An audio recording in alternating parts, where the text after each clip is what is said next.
Hola, hola, ¿cómo están? Qué gusto nos da saludarnos. Yo soy Gustavo Goñi.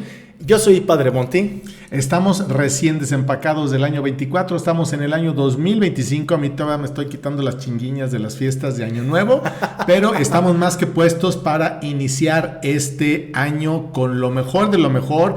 De hecho, pues los Reyes también hay que mencionarlos, aunque sea poquito, ¿no? Sí, bueno, hoy 6 de enero en muchos lugares se celebra a los Reyes Magos y el tema de hoy, como ya dejamos atrás el año viejo, es el tema de las heridas del pasado. Las heridas del pasado. Quédese con nosotros porque seguramente va a estar bien interesante. Comenzamos.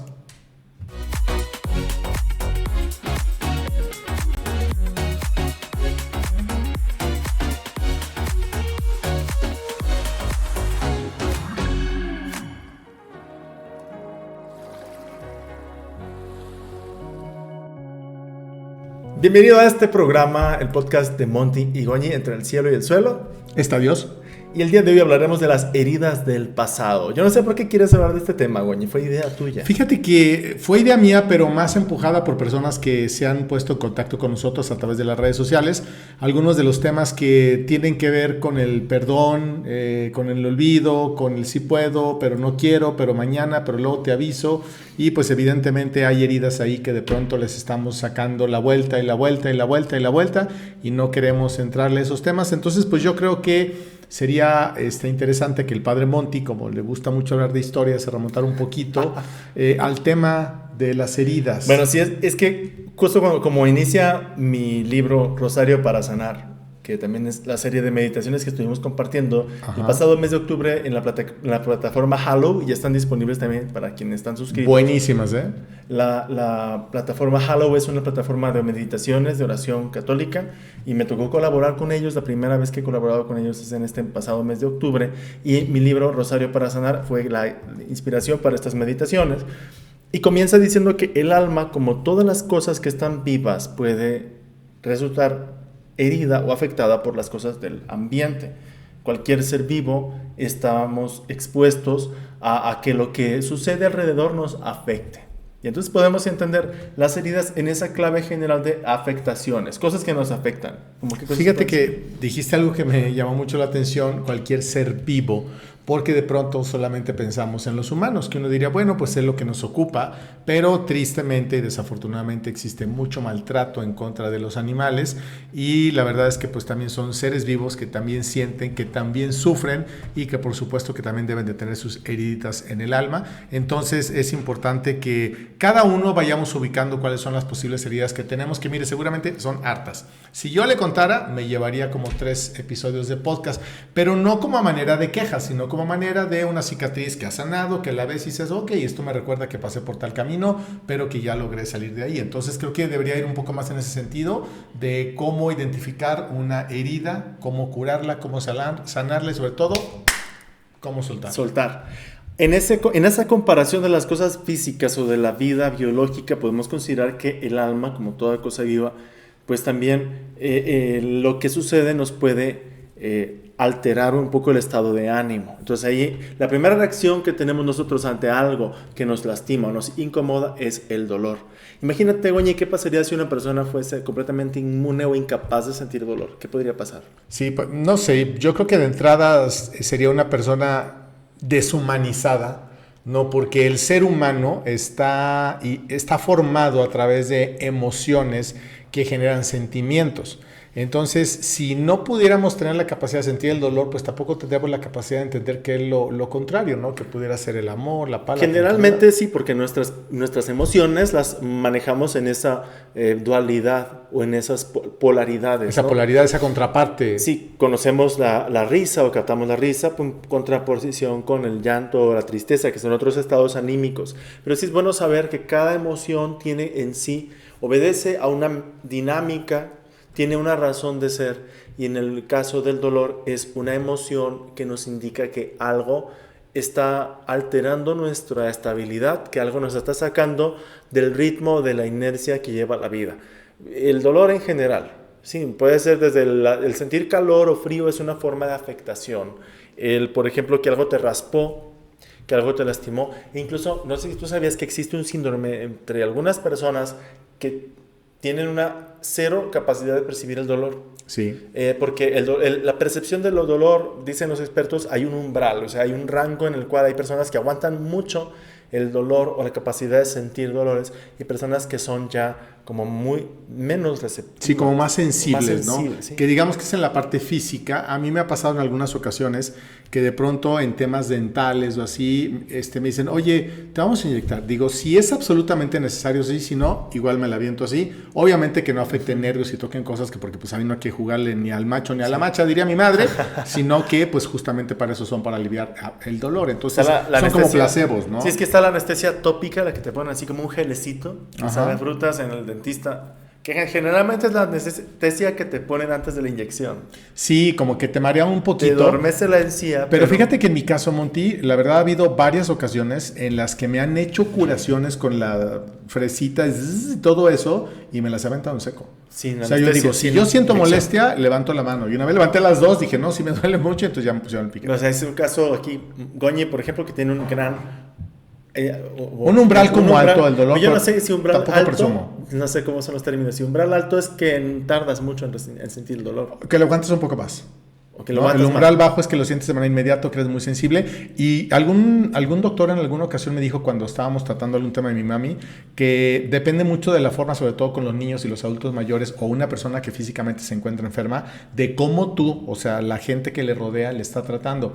Si tú le dices, híjole, es que te va a doler, ay, no, qué pobrecita, que no sé qué, les empiezas a programar tanto que llegan a sentir el dolor cuando no podrían sentirlo. Yo a mi mami, perdón, ya te enteraste, pero le di muchas veces placeditos, tratando de suplir algún medicamento que era imposible conseguir por temas de pandemia. Pero es que no podías en la pandemia. No podía, no había manera, ¿no? No había manera. Y entonces, mira, aquí está, esta medicina me la recomendó el doctor fulano tal, que buenísima, que te va a quitar el dolor. Y le quitaba el dolor. Bueno, también es como para intentar darle solamente porque su organismo estaba muy... Ya estaba desgastadito y lo ideal es no afectarles tanto porque tú te tomas una cosa y te descompone. O sea, no darles medicamentos así nada más. Y luego en la pandemia pues no podías tú acudir a un médico, no podías venir a los médicos. Obviamente no estamos diciendo que si usted está recibiendo un tratamiento médico o alguien de su familia en un tema importante, pues le dé un ¿cómo se llama? Un placebo. Como chocho. No. Pero llegan a funcionar. O sea, hay ocasiones en que hay ciertos tratamientos que te los van mezclando, ¿no? Ahora, aquí fíjate que los que han estudiado mucho la vida afectiva y emocional distinguen desde el siglo XX y antes, desde el siglo XIX, más o menos, la diferencia entre dolor y sufrimiento. Porque el dolor es algo inmediato, es algo nervioso, tiene un sustento biológico, bioquímico. En cambio, el sufrimiento tiene una raíz mental. Es una decisión personal. El sufrimiento, bueno, es algo que incluso sin decisión, por ejemplo, por el ambiente, alguien te puede estar fomentando en este aspecto como el niño que te van a inyectar y te va a doler y no sé cuánto. Y el niño cuando ya se acerca a la enfermera a ponerle la inyección, pues está en una agonía, porque tú le diste un marco mental, un marco de simbolismos que lo lleva a un sufrimiento. Entonces, yo lo que quería llegar incluso es que en esa dinámica de las emociones, el dolor, el sentimiento de dolor, tiene un papel que es indicarnos que algo puede mejorar, que algo está poniendo en peligro incluso tu integridad. Es que el dolor no necesariamente es malo, aunque obviamente, pues, ¿quién en sus 5 sentidos quiere sentir dolor? Pero el dolor también, pues, es necesario porque te alerta, te empuja a salir de situaciones, a tomar decisiones, etcétera. Y creo que mucha gente, o sea, creo que hay estadísticas que mueven que más del 60 o 70% de la población en el mundo tenemos heridas emocionales que son dolorosas y que, pues, nos volteamos, ay, no, ya no te veo, ¿no? Pero ojalá que fuera tan sencillo, que es un poco lo que sí tenemos que tratar sí o sí.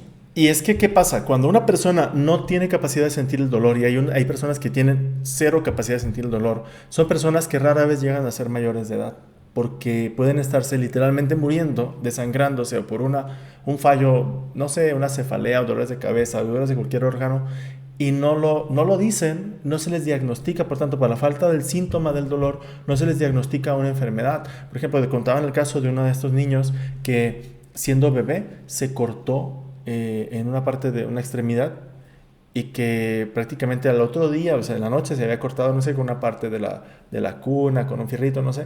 El caso es que hasta el otro día se dieron cuenta los papás que casi se moría desangrado el bebé. Wow. Porque no sentía el dolor. Entonces eso, o por ejemplo, personas que están junto al fuego y se puede estar quemando y no sienten el dolor. Entonces, ¿qué sucede? Que esto que nosotros físicamente podemos comprender, el papel que tiene el dolor para decirnos, algo te está lastimando, algo te está hiriendo en las cuestiones ya, digamos, de la vida interior, de la mente, de las experiencias que tenemos en la vida. A veces tomamos la opción de huir del dolor.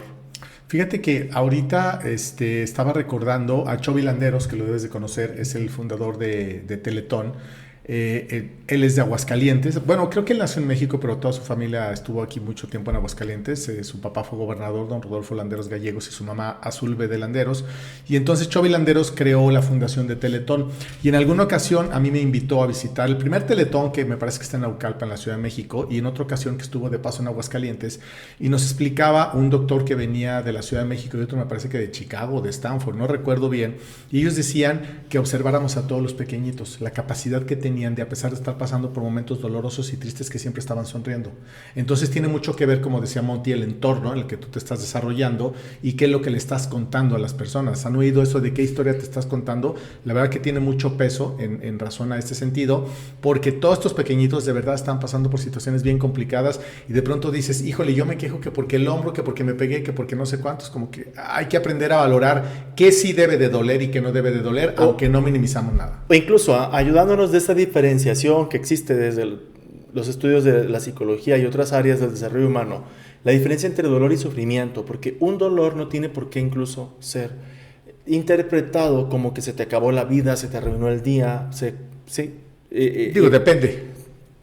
Hay dolores que no hay manera que, es que a veces ni los puedas sentir, ni los puedas pasar. Es que pasamos, bueno, obviamente, existen formas, quienes tienen la posibilidad de, por ejemplo, en la parte física, pues obviamente vas a una consulta médica. Hay una advertencia muy importante entre de toda la farmacéutica y sobre todo en países como México, que hay muchos medicamentos liberados que tú puedes comprar en un supermercado, que puedes comprar en una farmacia. Muchos se dicen no te automediques. Porque si tú tienes un dolor de estómago, de cabeza, de lo que sea, y tú te tomas una pastilla, pero persisten las molestias y no consultas a tu médico, ¿qué sucede? Sí, bueno, puede ser contraproducente. Sí, porque no te estás yendo a la raíz de ese dolor, no te estás yendo a la causa de aquello. No se te valora por un profesionista que te haga unos estudios que te diga que posiblemente hay algo que no has remediado o que puedes mejorar en tu salud. Entonces, ¿qué pasa? En otras situaciones sucede parecido. Las heridas ya del alma, podemos considerar, por ejemplo, hay heridas del maltrato físico. Porque el maltrato físico no solamente es el dolor que te inflige un golpe o una agresión física, sino también va junto con muchas veces el insulto, muchas veces va la minusvaloración, muchas veces va el desprecio, el chantaje emocional o la manipulación psicológica. Esas heridas dejan una carga de culpa, de vergüenza, de baja autoestima.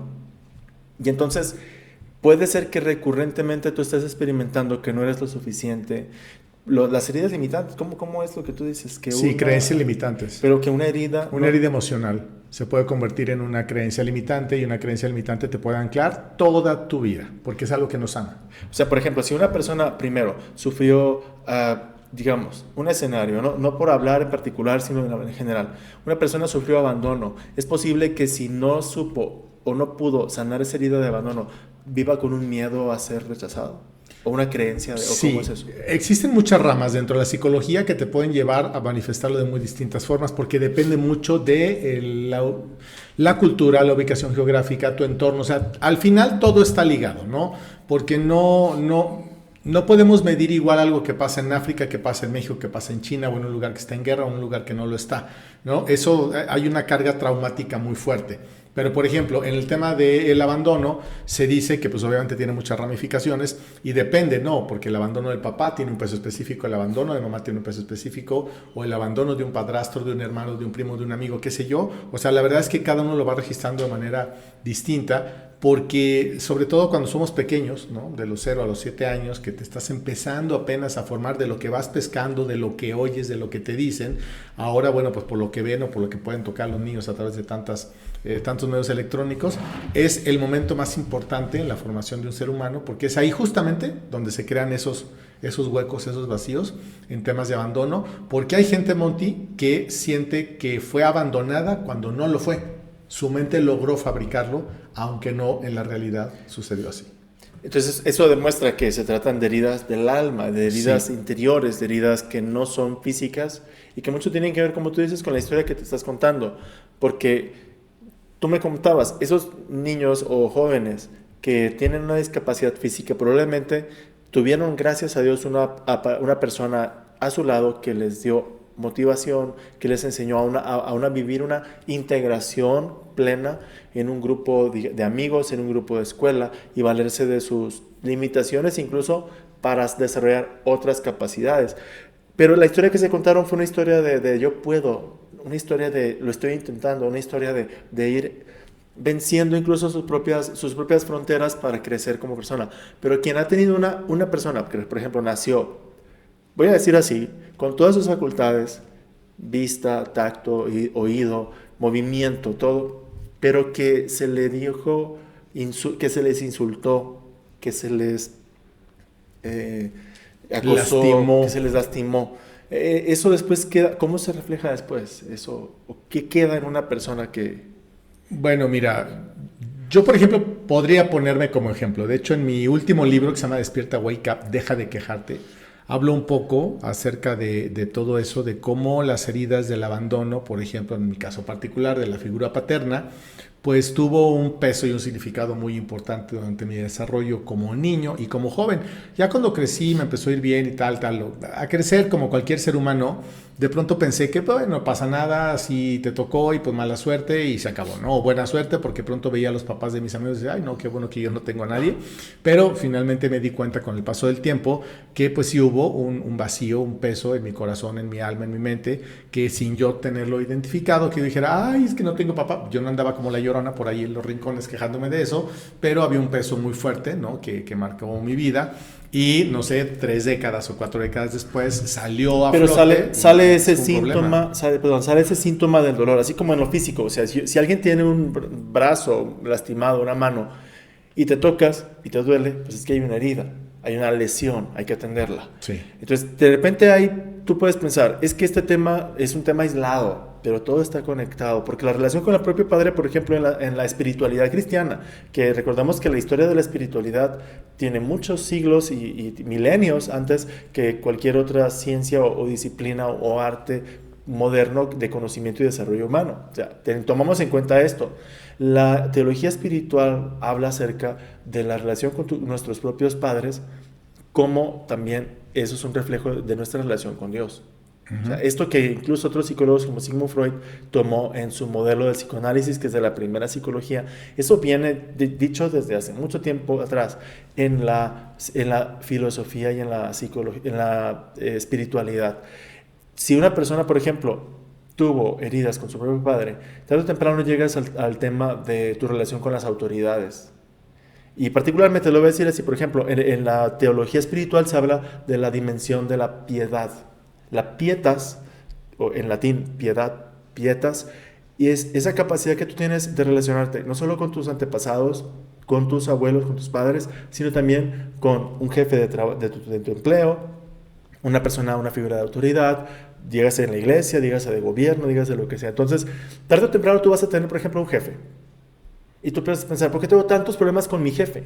Con mi jefe del empleo o con mi supervisora. ¿Por qué tengo tanto conflicto? ¿Por qué me duele tanto lo que me dice? Me llama la atención, igual que a todas, igual que a todos ahí en la maquila, en la empresa, donde quiera que estés, en la escuela, y tú sientes que te duele mucho eso que te dijo, Sí, claro. que es un gran peso que cae encima. Entonces, ¿cómo a mí me afecta tanto? Pues si te dueles porque hay tal vez una herida, hay algo ahí detrás. Sí, lo más probable es que sí existe, ¿no? Tocó Porque, eso. por ejemplo, en el caso particular de Gustavo Goñi, yo siempre tuve problemas con la autoridad.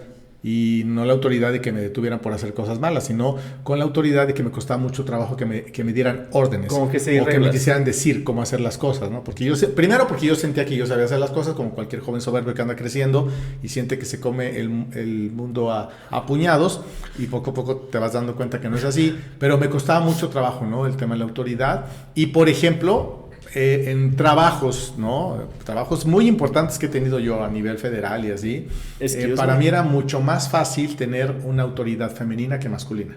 Entonces reflejaba que mi problema era con los hombres, ¿no? Porque como yo no tuve quizá una formación, un papá que me cuidara, sobre todo, que me cuidara cuando hubo necesidad, o que tuve la necesidad de que me cuidara y nadie me cuidó, entonces estaba yo como resentido. Y con la mujer, como mi madre fue la que me formó, yo no tenía problemas, yo podía tener jefas. Y mucha gente decía, qué horror tener de jefa a una mujer. Estamos hablando de hace varios años. Ah, Ahorita ok. es de lo más común y además que bueno, porque las mujeres son extraordinarias. Yo soy pro mujer 100%.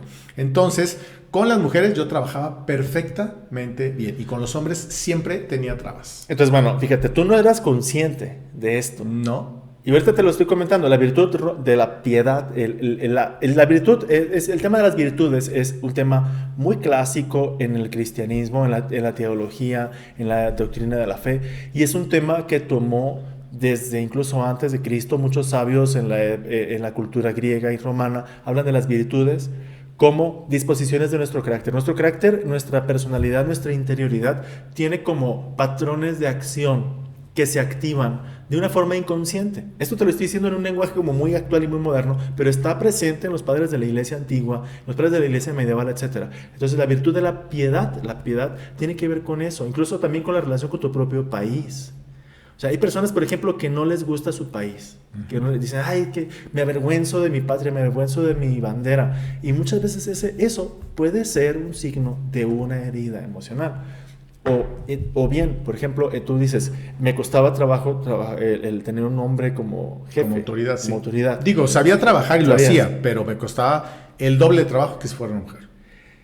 Y entonces, eso también, por otro lado, podemos encontrar otro tipo de heridas en relación, por ejemplo, a cómo queremos compensar.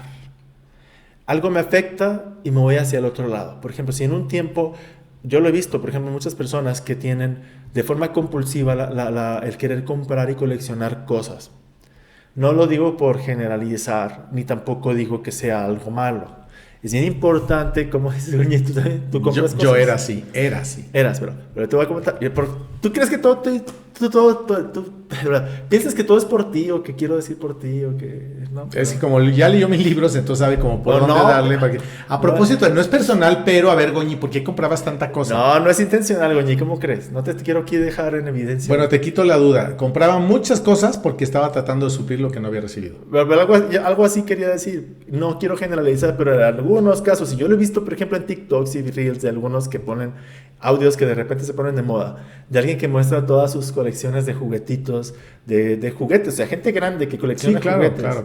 O Entonces, gorras, o lentes, o tenis, o así como... Y hay un audio que dice, yo era pobre y no pude comprarme un juguete. Es que lo romantizas y es como una justificación. No es como dices, a ver, como ¿para qué quieres una mansión que tiene 40 recámaras? Y todos vienen de la pobreza. Es como ¿para qué? Porque quieren suplir lo que de niño sentiste que tú merecías o necesitabas y que nadie te dio. Pero obviamente esas personas, porque existen y tienen nombres que tienen esas mansiones, tienen unas vidas muy desgraciadas. Desgraciadas en el sentido de que no son felices. Bueno, porque está más que claro que no puedes comprar la felicidad. Cuando tengas una mansión hablamos. ¿No te parece suficiente esta? En el cielo tenemos 18 habitaciones para mí solo, hombre. Oh, perdón. Hombre, majo. Pero yo sé que esto no es como ni para juzgar, ni para criticar, ni para generalizar, porque luego salen, hay que diga, pues envidiosos, trabajen para que en la vida tengan algo. Sí, no. Porque soy un adulto independiente con gustos muy dementes. Decía también otro audio que se hizo viral, yo recuerdo hace un par de años, que ponían a los millennials, que son más o menos de la generación mía para abajo, o sea, de 40, 30 años de edad, más o menos ahorita. ¿Sí? Es los sí, no, pues yo no digo nada. Aparte necesitaban pantallas.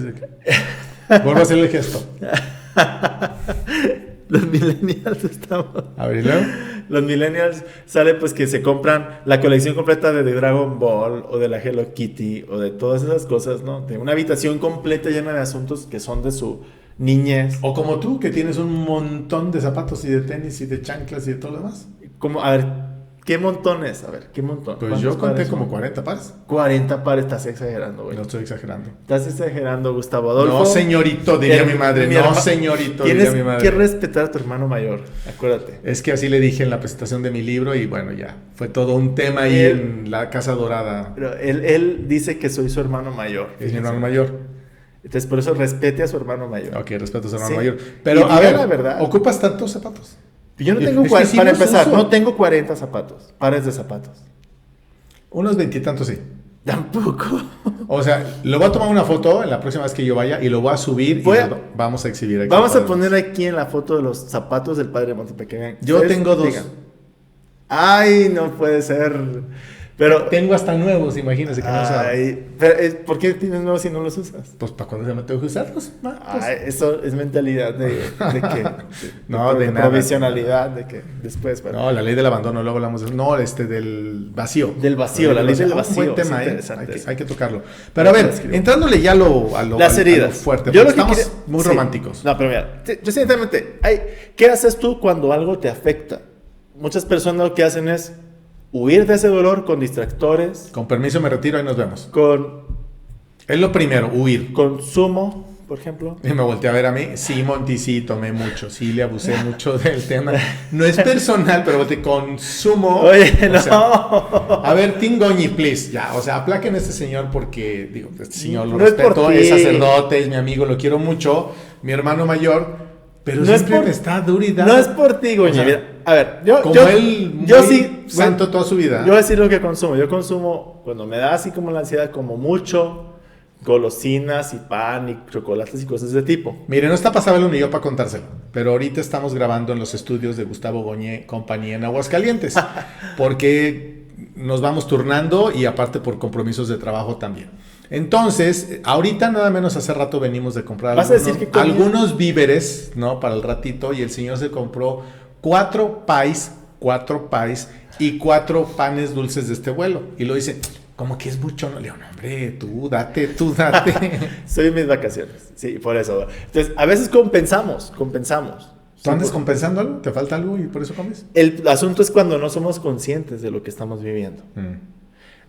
No es, o sea, uno dice, es que es mi decisión comprar tales cosas. Y sí, porque tú pagas, tales tú cosas, decides. Es mi tarjeta, mi firma, mi dinero, mi trabajo, etc. Cada quien su fiesta. Pero a veces vamos que la vida va tomando una dirección que no quieres llevarla hacia esa dirección. Y estás luchando contra no quiero hacer esto. Pero no vamos a la raíz de por qué lo estamos haciendo. Sí. De por qué estamos consumiendo cosas que sabemos que nos hacen daño. Sobre todo, digo, fuera de WhatsApp, los panqués y el panecito y todo, pues es rico y... Es un placer, es un gusto. Unos gramitos más, unos gramitos menos. Pero cuando nos metemos a temas de adicciones, yo he dado no sé qué cantidad de charlas a centros de atención a personas que tienen problemas de alcoholismo, de drogadicción y de maltrato. Pero son muchas, nada más que no las publico porque es un tema personal, pero lo menciono ahorita.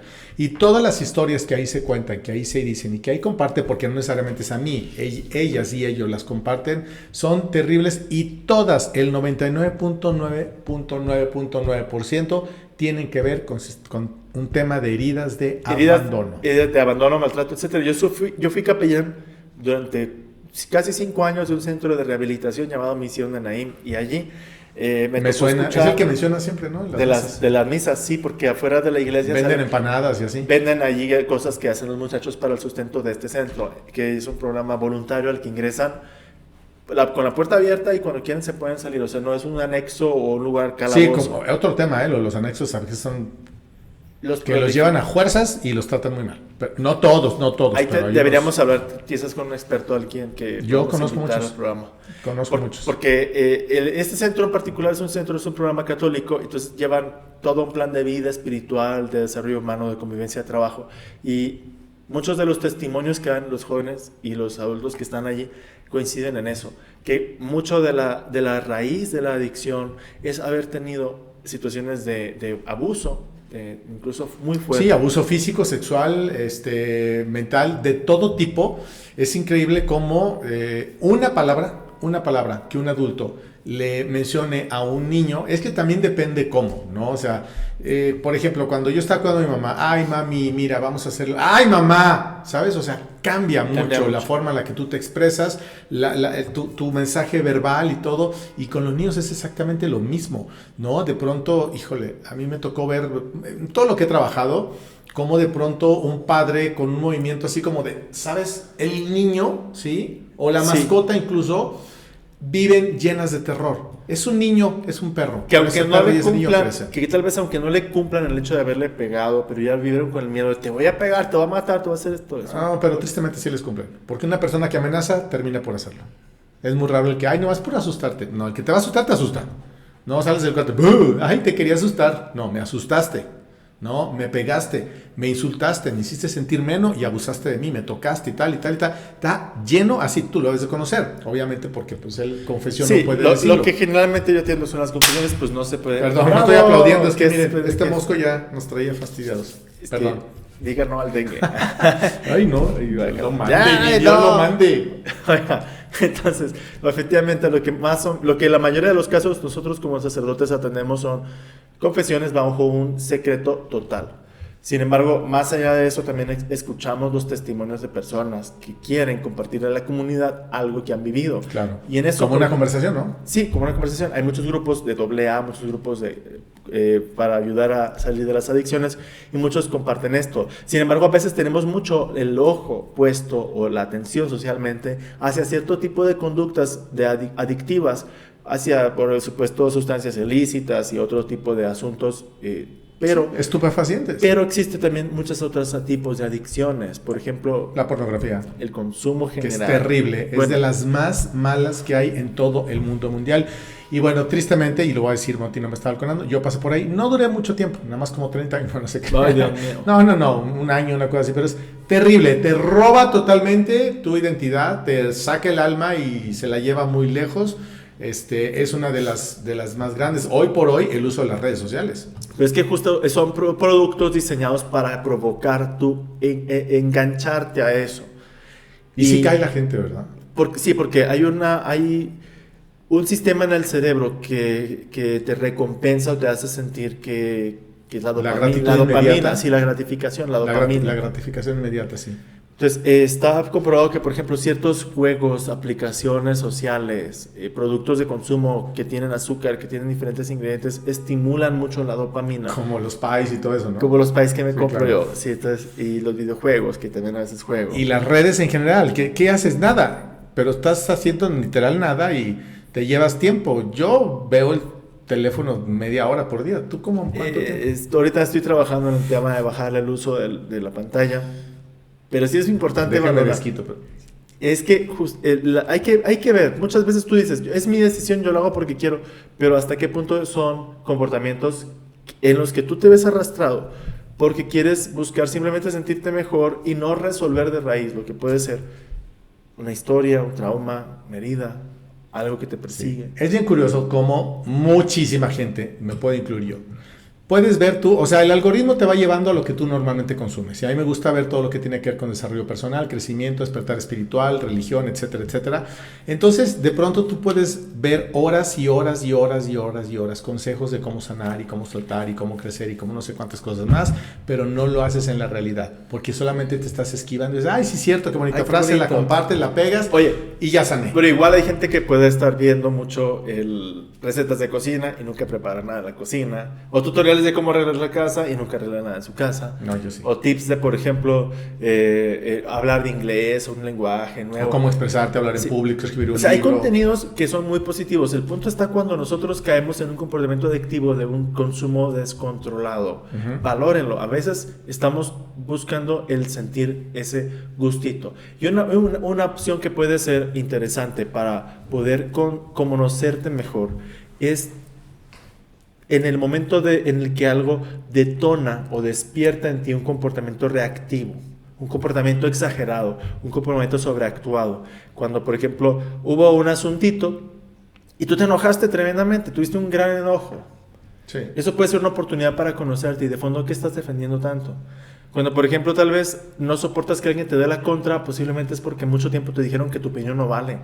O porque mucho tiempo te hicieron menos. Entonces tú eso lo sientes como una ofensa, como una herida, como una agresión. Sí. Entonces ve mucho también cuando tú tienes un momento amargo, ¿qué haces para empezar a sentirte mejor? ¿Qué tiendes a hacer? Pues generalmente puedes decir, no, pues yo hago oración, medito, me pongo en calma. Son hábitos positivos, son hábitos que puedes tú volver a un estado de armonía, volver a un estado de paz. Y no anclarte, por ejemplo, a simplemente encender una pantalla, tomar un bote de, no sé, comida, de la que sea, porque hay quien puede agarrar de cualquier tipo de comida. Sí, ¿no? hay mucha gente que, no sé, se va por el chocolate, se va por la nieve, se va por los helados, o sea... Sí, o agarrar la caja del cigarrillo, o agarrar todo. Entonces, el consumo está muchas veces caemos para poder sentirnos mejor en ese consumo excesivo y eso no nos lleva a sanar. Es parecido a la persona que se la pasa tomando analgésicos o automedicándose para no sentir el dolor, pero no va a la consulta médica, sí. No va a la raíz. Sí, sí. ¿Y como qué sería la opción entonces? Además de... No sé, es que me quedé pensando justamente en la forma en la que Monty lo iba como describiendo. Todos los seres humanos tenemos heridas, todos, absolutamente todos, no importa el lugar donde tú hayas crecido, nacido o tenido, porque de pronto uno evita hablar de heridas emocionales o del pasado porque uno siente que está exhibiendo a los papás o a los abuelos. Hay ocasiones en que no hace falta, o sea, solitos se exhiben, y hay ocasiones en que es necesario exhibirlos porque hay maltratos que no pueden existir. Seguramente son patologías, son conductas y tiene que ver, siempre hay una raíz, o sea, no es que alguien haya nacido malo, que San Pedro o Dios se distrajeron, entonces se fue el pretito en el arroz y entonces ahí va un asesino y ahí va un loco y ahí va no sé qué. No, no es cierto. Todo se aprende aquí en la tierra y tiene que ver con la comunión que tenemos nosotros como seres humanos. Pero ¿cómo poder? Dijiste algo muy interesante. Hay detonantes, ¿no? O sea, de pronto si se me cae la taza de café y hago un verdadero escándalo porque se me cayó o se le cayó a mi hijo de 3 años o qué sé yo, o sea, el tema no es la taza. No es la taza. Es que hay algo ahí. Es que alguien le tiró la taza. No necesariamente es un efecto espejo. Es que algo hay que trabajar que hace que cualquier cosa, por pequeña que sea, te pone como loco y entonces empiezas a odiar a las y volviendo personas. Un poquito al tema del maltrato verbal y físico, posiblemente es alguien que de chico, cuando pasó algo parecido, recibió un gran insulto, que hasta lo bofetearon, le pegaron por haber tropezado, por haber caído, por haber tumbado algo por puro accidente, ¿no? Sí. Hubo épocas, y todavía recientemente hay personas que están padeciendo, pero hubo épocas en las que eso era general, o sea, eran costumbres de manera la corrección física. desafortunada. A mí me pegaron profesoras de primaria, por ejemplo, Sí, en tercer y cuarto de primaria. No, mi madre comentaba que había una maestra muy conocida aquí en Aguascalientes en la escuela Tipo, que hoy es el espacio de la Casa de la Cultura, que la señorita Zoila, no recuerdo cómo se llamaba, que dicen que con el cabello de las alumnas borraba el pizarrón y que a los hombres los agarraba a reglazos. Entonces dices, qué miedo, de por sí te cuesta trabajo aprenderte la tabla del 3 y luego con esos pizgadazos, perdonando la expresión. Motivación extrínseca. Sí, no, pero no está mal. O sea, es toda una escuela, era toda una escuela, bueno, incluso psicológicamente, yo recuerdo, no sé si tú y cultural, has oído hablar del conductismo. Más o menos, pero ahorita voy a oír hablar de el conductismo. Recuerdo, yo estudié en historia de la psicología, porque teníamos esa materia hace mucho en el seminario, que era una escuela psicológica que pues empezó sobre todo en la observación de conductas de animales. Entonces trasladaron ese tipo de modelo de observación hacia la conducta humana.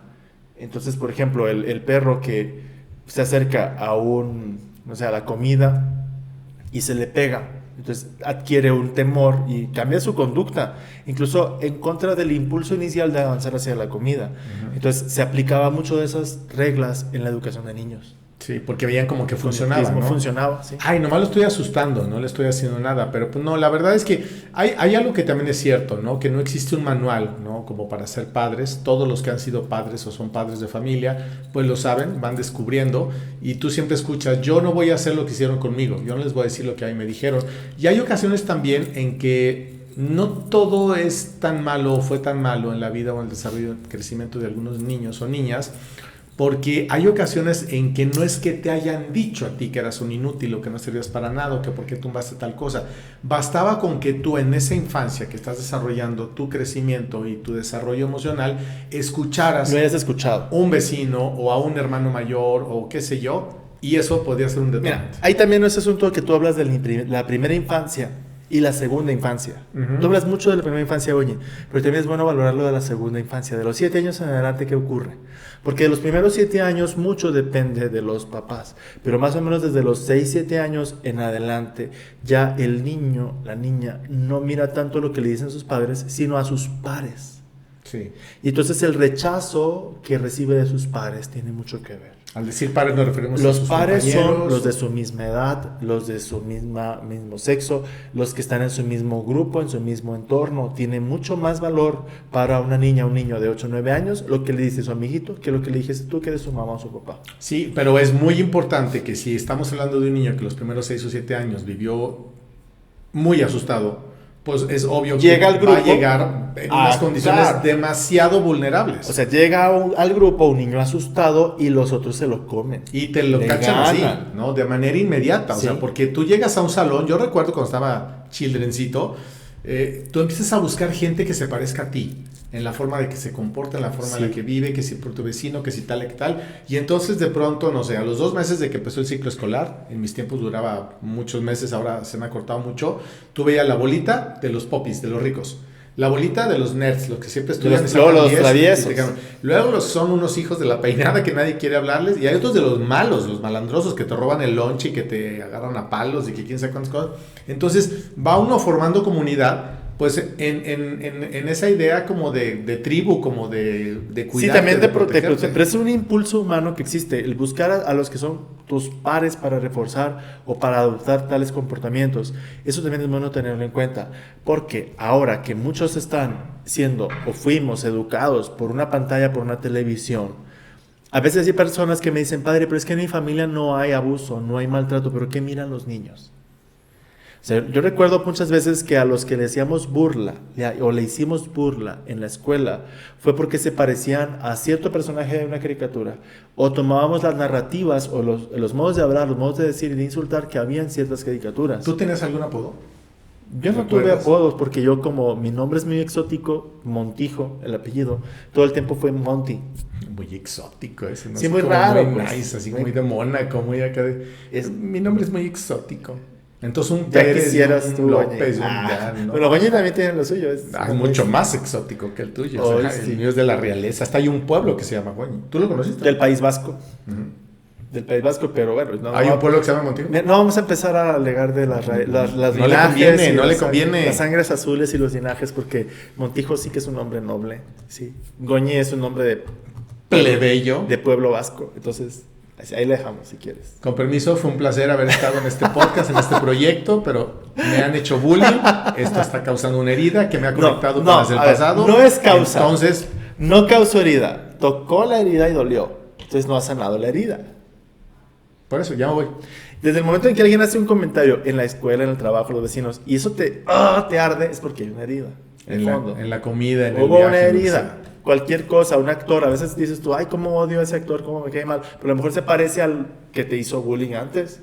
Sí, ven, es que también... En alguna actitud, en yo creo que asunto. también es importante que en una época en la que los jóvenes son como de cristal, ¿no? Porque sí se sienten por todo y a veces por nada. Y no me gusta que les llamen así. La verdad es que creo que ellos no tienen la culpa de haber nacido en esta época, que tienen tantos elementos que nosotros no. Creo que a veces más por envidia que los llamamos así que una realidad. Bueno. Pero la verdad es que la tolerancia es pero tan pequeña, es que, que tienen los jóvenes. Hay una gran sensibilidad de qué puede herir. Más que en otros tiempos. Hay que entender que la sociedad, la cultura general se fue como de un extremo a otro. Mientras que antes era mucho la educación de la resiedumbre y aguántate. Y hasta del golpe y del insulto. Quejes y así.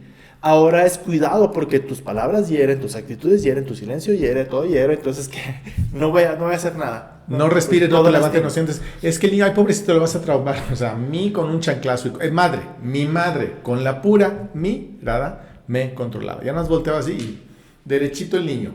Me quedaba bien quietecito. Y no había maltratos, ni golpes, ni nada. Pero ¿qué dirían hoy? Muchos psicólogos te dirían que hubo alguna clase de depresión o miedo ahí introyectado, algo. O sea, a fuercitas el blanco muy probablemente, es que muy probablemente dicen, porque te digo lo que dicen los psicólogos actuales, yo lo he escuchado, que cualquier persona que actúa con un impulso de miedo, eso es algo condicionado y es algo aprendido. Hay experimentos incluso de campo muy interesantes que agarran bebés y los ponen junto a reptiles y serpientes. ¿Y las agarran, sí? ¿Has visto esos ejercicios? Sí. Entonces, papá, mamá, usted nunca ha enseñado a su bebé de 4 meses, de 6 meses, de 8 años, sí. De 8 años, de menos de un año o de un año. Y lo pones con un animal que obviamente se trata de serpientes y reptiles ya sin veneno, ya sin colmillos, nada, todos los juegos. El colmo sería, y ¿verdad? observando a los niños, obviamente, no los dejan solos por completo, pero el niño no expresa temor hacia el bicho. Un bebé durmiendo con una boa. Sí, pero cuando los... En culturas es real, es verdad. Cuando las criaturas son... ven, de hecho, y la primera reacción del bebé es agarran el animal y voltean a ver al papá o a la mamá a ver qué reacción tiene. Sí, lo puede hacer una posera, es bueno o es malo, porque el juicio viene de fuera, no de dentro.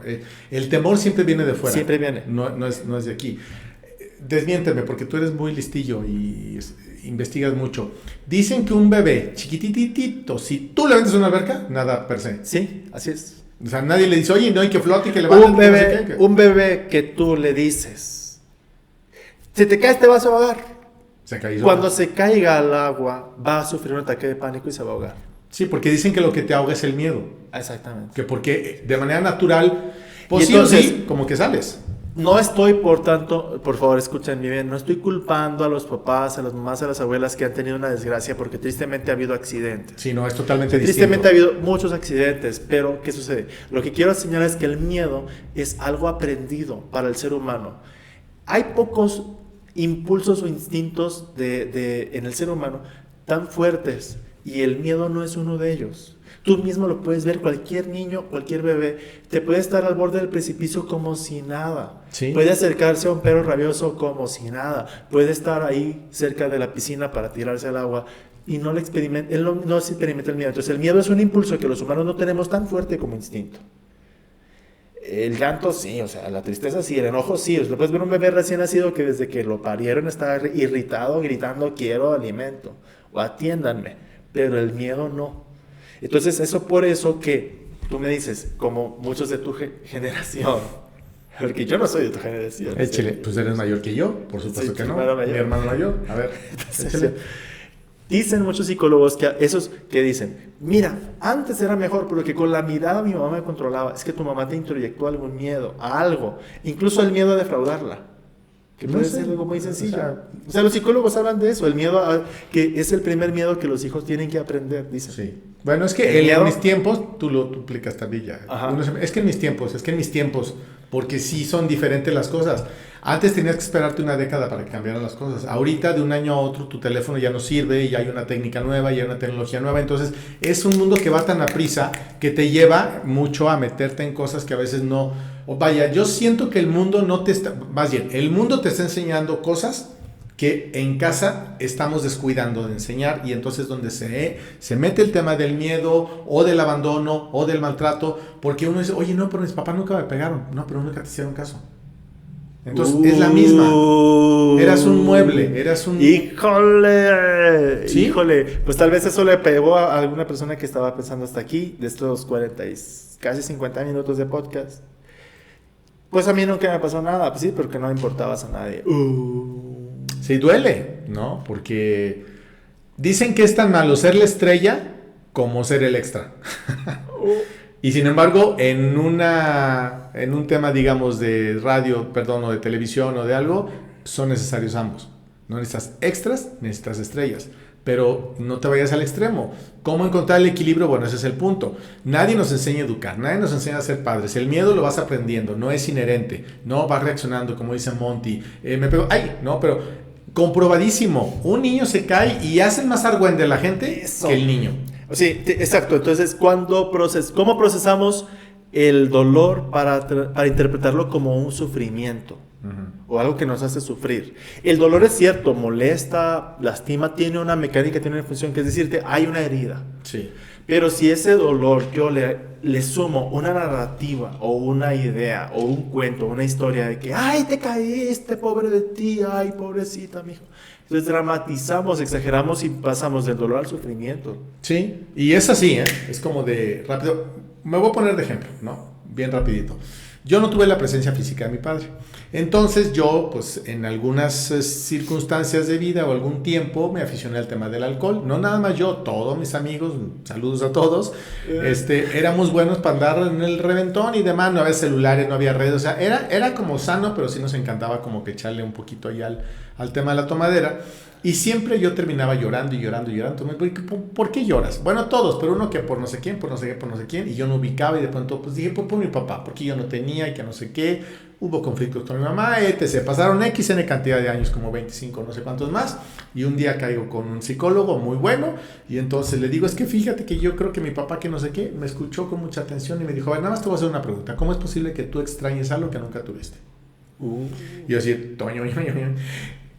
y Le dije, es que nunca me lo había planteado así. Me dijo, pues sí, porque tú dime que extrañas a una mascota, a un abuelo, una casa, el campo, un recuerdo, y podemos encontrar cuál es la razón por la que tú lo estás extrañando. Sí, porque ¿qué gancho hubo ahí? ¿Qué apego emocional hubo ahí? Hay cosas que pasan y pasan. Dices, es como ir en tren y ves un paisaje bonito y ya lo viste. Ya no puedes regresar a ese paisaje a menos que vuelvas a tomar un tren de regreso.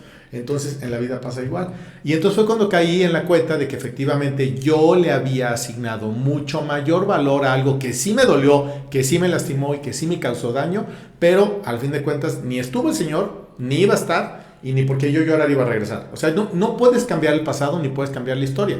Lo que sí puedes cambiar es lo que está sucediendo en este momento y las heridas, miren, lo que hay que hacer es juntarlas, meterlas en una bolsita e irlas a tirar al contenedor, pero dejarlas ahí. Porque luego vamos porque las extrañamos y no solamente vas por esa bolsita, sino que regresas con otra. Ahí estaba muy solita. Bueno, y es que ahí sabes qué es lo que entra en juego, que los mecanismos que usamos para huir del dolor y que nos provocan un placer inmediato, esos consumos, esas adicciones, esas escapatorias, esas evasiones, provocan un afecto, un apego. Entonces uno se apega a esos mecanismos compensatorios, uno se apega a esos vicios, se apega a esas huidas y puedes llegar a asociar que necesitas el sufrir para merecerte un gusto en la vida. O a veces que necesitas pagar con ese sufrimiento, como algunos piensan que enseñamos en la Iglesia Católica, que no es así. Tienes que pagar con tu dolor. Entonces, ¿para qué dejan penitencias? Es muy distinto, porque es muy distinto la rehabilitación. Fíjate, es un sentido medicinal de rehabilitación. Ah, ya entiendo. Sí, o sea, si tú consumiste mucho, bueno, bájale al consumo. Ay, pero es que siento muy mal. Sí, porque es la rehabilitación. Es la purificación, no es por castigo. Por mi culpa, por mi grande culpa. Ok, eso ya lo hemos hablado, eso es otro tema. Entonces, ¿por qué uno puede volver a esa basura? ¿Por qué uno puede volver a esas heridas? Porque te enganchas de la compensación, te enganchas de que hay... Incluso la adicción a que, ay, pobrecito, cómo ha sufrido. Y uno es de repente el centro de atención con sus miserias. Y lo que pasa es que, a ver, hay que decirlo de manera muy clara. Tú no vas a superar algo a través de TikTokazos, ¿no? Ni de seguir a alguien en Instagram. Te pueden ayudar si das... Lo único que te puede realmente sanar es que tú acudas con la persona que realmente te puede ayudar. ¿Y cómo te puede ayudar alguien? Es alguien que ha pasado por ahí, que conoce perfectamente lo que tú estás pasando o más o menos y que te puede ayudar con herramientas que son, pues vaya, científicas. Y el mejor también y el mejor de todos los guías que podemos tener en transitar el sufrimiento hacia la luz es Cristo. Claro. Nuestro Señor Jesucristo es el principal, por eso dice la carta a los Hebreos que Él fue consagrado para ser el perfecto guía de la humanidad y para eso tuvo que pasar por el sufrimiento, para guiarnos a través de esa experiencia. Y por cierto, aprovecho para recordarles que el libro Rosario para Sanar, pensé que iba a recomendar el mío. Okay. Habla de cómo unirnos a Cristo. Muy bien. Para sanar las heridas del pasado. ¿Y dónde lo adquirimos? Y está disponible en Amazon. ¿Y tu libro? ¿Cuál es el título? Rosario para Sanar. Rosario para Sanar. No, la verdad sí se lo recomiendo. Yo soy fan del Padre Montillo, lo sigo en todo lo que hace, todo lo que tiene en Hallow. Es alguien que está muy, más que preocupado, porque sí le preocupa, está ocupado en dar herramientas. Por eso yo digo que es bien importante que vayamos a las personas que realmente nos pueden ayudar a sanar. Y fíjense, un dato bien curioso. Dicen que el sanador principal al que debemos de acudir, obviamente después de Dios, es a nosotros mismos. Porque todo eso está habitando aquí porque nosotros le damos el permiso de que siga quedándose ahí. Yo tengo una teoría que es totalmente personal, que la única forma de llegar al tema del amor es a través del dolor. Si tú no conoces el polo contrario, no puedes saber. Yo no puedo decirte, vaya, hay una persona que yo conozco que nunca en su vida ha visto la luz, ¿no? Es invidente, ¿no? Y él dice que no tiene ningún problema en que le digan ciego, pero tratamos de cubrirlo un poquito más. Y una vez le pregunté, le dije, ¿cómo te imaginas tú que es el color rojo? Me dijo, como el rojo. Dije, ¿pero cómo sabes que es el rojo? ¿Me lo puedes describir? Me dijo, tú descríbeme cómo es el color rojo. Le dije, pues rojo. Dijo, pero descríbemelo. Y yo no sabía cómo, porque a mí me dijeron, ese es el rojo. Ah, así okay. es, te dijeron. Pero si de niño me dicen, ese es el azul, aunque sea rojo, yo lo veo azul. ¿Me explico? Entonces, muchas de las cosas están más en nuestra mente que en nuestra realidad, aunque no niega que hayan existido. Y ahí sí, para eso les recomiendo el libro de mi amigo Goñi. Ah, bueno, Despierta Wake Up. Ya se está curando en salud. Se llama Despierta Wake Up. El mío está en Amazon. Ahí lo pueden encontrar. México y Estados Unidos. Y pues dicen que está padre. De hecho, el padre Monty fue el que me hizo el favor de escribir el prólogo y me ayudó muchísimo. Y de veras, no es un espacio de presumir, sino de ofrecerles que esta conversación nada más da pie a que reflexionemos y sobre todo que busquemos el apoyo profesional, espiritual correspondiente. No hay reglas generales, no te conformes solamente con un podcast como este. Ve más al fondo de tus heridas porque tú mereces ser feliz. Por supuesto que mereces ser feliz y pues bueno, creo que con eso ya nos quedamos. Podríamos hablar y hablar y hablar, pero todos tenemos heridas emocionales. No se preocupen, no es el único, no es un bicho raro. Hay que identificarlas, hay que dejarlas atrás porque la vida vale la pena vivirla. Venimos a vivir. La vida no es para llevar, es para vivir. Y para llegar hasta el cielo. Porque entre el cielo y el suelo está Dios. Nos vemos la próxima. Hasta la próxima.